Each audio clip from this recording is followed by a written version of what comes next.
ഈ മുടിയുടെ hair style എന്താണെന്ന് എന്നോട് ചോദിക്കണം, എനിക്ക് അറിഞ്ഞൂടാ. ഒരു സൈഡിലേക്ക് മുടി പിന്നിയിട്ടപ്പോൾ മറു സൈഡിൽ നിന്ന് ഇളവി വന്നു. അപ്പോൾ ഇതൊരു പുതിയ ഹെയർ സ്റ്റൈലായിട്ട് ഞാനിങ്ങ് പ്രഖ്യാപിക്കുന്നു. എല്ലാം നമ്മുടെ പെർസ്പെക്റ്റീവിലാണ് കാര്യം. ഇപ്പം എന്ത് ചെയ്യുന്നു എന്ന് വെച്ച് കഴിഞ്ഞാൽ, ഇപ്പം മുറുക്ക് കഴിക്കുന്നു, കത്ത് ഉറങ്ങുന്നു. ഞാനൊരു വ്ളോഗ് എടുക്കട്ടെ. ഇപ്പം എന്ത് ചെയ്യുന്നു വെച്ചാൽ മുറുക്ക് കഴിക്കുന്നു. മുറുക്കല്ലല്ലോ ഇത്, അച്ചപ്പം കഴിക്കുന്നു ഗൈസ്.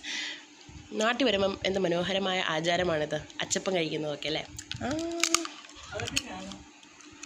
അതെന്താ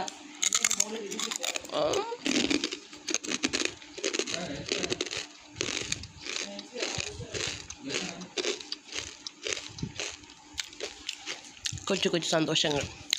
ഇത് കഴിഞ്ഞുകൊണ്ടിരിക്കുമ്പോഴാണ് ആലോചിച്ചത്, സുമി റഷീദിനെ കൂട്ട് അല്ല ഫുഡ് എടുക്കുന്ന വ്ളോഗ് എടുത്താൽ മതിയായിരുന്നു. അത് സമയത്തൊരു ബുദ്ധി ഉദിക്കില്ല. ഇന്ന് കഴിച്ച ഫുഡിൻ്റെ എമൗണ്ട്, ഓ മൈ ഗോഡ്, എന്താ കാര്യം. രാവിലെ തൊട്ട് തീറ്റ തുടങ്ങിയത്, ഇപ്പോഴും തിന്നുകൊണ്ടേയിരിക്കുന്നത്.